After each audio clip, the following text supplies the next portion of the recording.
watch this topic in Hindi, skip the video to 2 minutes and 44 seconds. Hello everyone, welcome to another episode of Legal Update. Today's topic of discussion is Community Service Punishment. First, let us see why is it in the news. Recently in Abhishek Sharma vs. the State of Madhya Pradesh case, the Madhya Pradesh High Court imposed a unique condition of bail requiring the accused student to perform community service during his temporary release on bail. Let's look at the background of the case. The accused was arrested on 4th April 2024 for repeated harassment of a girl via WhatsApp, stalking and filthy calls. The accused, a first-year BBA student seeking interim bail, claimed probable academic disadvantage as a result of his imprisonment. The applicant committed to reform and promises not to engage in such actions again. Parents agreed to monitor their son's behavior and ensure that the complainant is not further embarrassed or harassed. The counsel believed that the applicant's activities were motivated by ego issues and suggests that he should participate in creative endeavors and community service to assist change. The court's observations were as follows. The bench comprising Justice Anand Pathak opined that it's important in legal proceedings to consider both accountability and opportunities for reform. He noted that the student applicant should be given a chance to correct his behavior, avoiding future criminal activities, particularly under Section 354D of the IPC and Sections 11 and 12 of the POCSO Act. Let's know more about community service punishment in Bharatiya Nyaya Sanhita.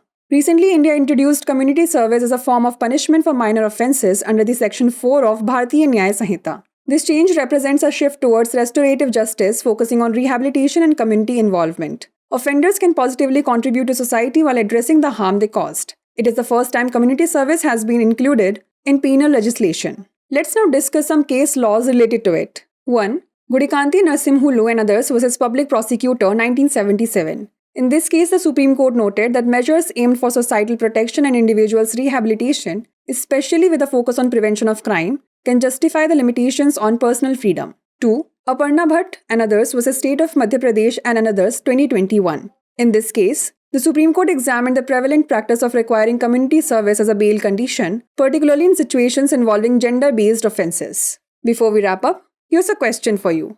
In which section of the Bharatiya Nyaya Sanhita community service is added as a form of punishment? Section 4, Section 3, Section 2 or Section 1? Send the answer to this question in the comment section. Like, share and subscribe for more such content. नमस्कार, legal update programme में आपका स्वागत है। आज हमारी चर्चा का विषय है सामुदायिक सेवा दंड। सबसे पहले जान लेते हैं यह चर्चा में क्यों है। हाल ही में अभिषेक शर्मा बनाम मध्य प्रदेश राज्य मामले में मध्य प्रदेश उच्च न्यायालय ने जमानत की एक अनोखी शर्त अधिरोपित की है, जिसके तहत आरोपी छात्र को जमानत पर अस्थायी रिहाई के दौरान सामुदायिक सेवा करने की आवश्यकता होगी। आइए जान लेते हैं मामले की पृष्ठभूमि।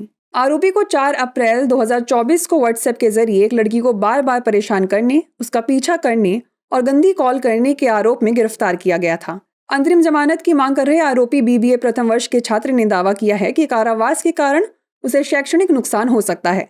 आवेदक ने सुधार करने की प्रतिबद्धता जताई और वादा किया कि वह फिर कभी ऐसी हरकतें नहीं करेगा। माता पिता अपने बेटे के व्यवहार पर नजर रखने और यह सुनिश्चित करने के लिए सहमत हैं कि शिकायतकर्ता को और शर्मिंदा या परेशान ना किया जाए। वकील का मानना था कि आवेदक की गतिविधियां अहंकार से प्रेरित थीं और उन्होंने सुझाव दिया कि उसे परिवर्तन में सहायता के लिए रचनात्मक प्रयासों और सामुदायिक सेवा में भाग लेना चाहिए। न्यायालय के अवलोकन की बात करें तो न्यायमूर्ति आनंद पाठक की पीठ ने कहा कि कानूनी कार्यवाही में जवाबदेही और सुधार के अवसरों दोनों पर विचार करना महत्वपूर्ण है।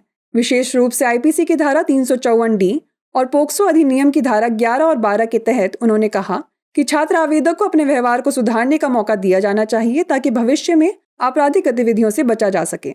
चलिए जान लेते हैं भारतीय न्याय संहिता में सामुदायिक सेवा दंड के बारे में। हाल ही में भारत ने भारतीय न्याय संहिता की धारा 4 के तहत छोटे अपराधों के लिए सजा के रूप में सामुदायिक सेवा की शुरुआत की। यह परिवर्तन, पुनर्वास और सामुदायिक भागीदारी पर ध्यान केंद्रित करते हुए पुनर्स्थानात्मक न्याय की ओर बदलाव का प्रतिनिधित्व करता है। अपराधी अपने द्वारा पहुंचाए गए नुकसान को संबोधित करते हुए समाज में सकारात्मक योगदान दे सकते हैं। यह पहली बार है कि सामुदायिक सेवा को दंड विधान में शामिल किया गया है। चलिए जान लेते हैं इससे जुड़ी कुछ निर्णय विधियों के बारे में। पहला, गुडिकांति नरसिम्हुल्लू एवं अन्य बनाम सरकारी वकील 1977। इस मामले में सर्वोच्च न्यायालय ने टिप्पणी की कि सामाजिक सुरक्षा और व्यक्ति के पुनर्वास के लिए किए गए उपाय विशेष रूप से अपराध की रोकथाम पर ध्यान केंद्रित करते हुए व्यक्तिगत स्वतंत्रता पर सीमाओं को उचित ठहरा सकते हैं। दूसरा, अपर्णा भट्ट एवं अन्य बनाम मध्य प्रदेश राज्य एवं अन्य 2021। इस मामले में सर्वोच्च न्यायालय ने जमानत की शर्त के रूप में सामुदायिक सेवा की प्रचलित प्रथा की जांच की, विशेष रूप से लिंग आधारित अपराधों की स्थिति में। आइए अब नोट कर लेते हैं अभ्यास प्रश्न। भारतीय न्याय संहिता के किस भाग में दंड के रूप में सामुदायिक सेवा को जोड़ा गया है? धारा 4, धारा 3, धारा 2 या धारा 1? इसका उत्तर हमें कमेंट सेक्शन में जरूर भेजिएगा। ऐसी और वीडियोस देखने के लिए लाइक, शेयर और सब्सक्राइब करना ना भूलें। धन्यवाद।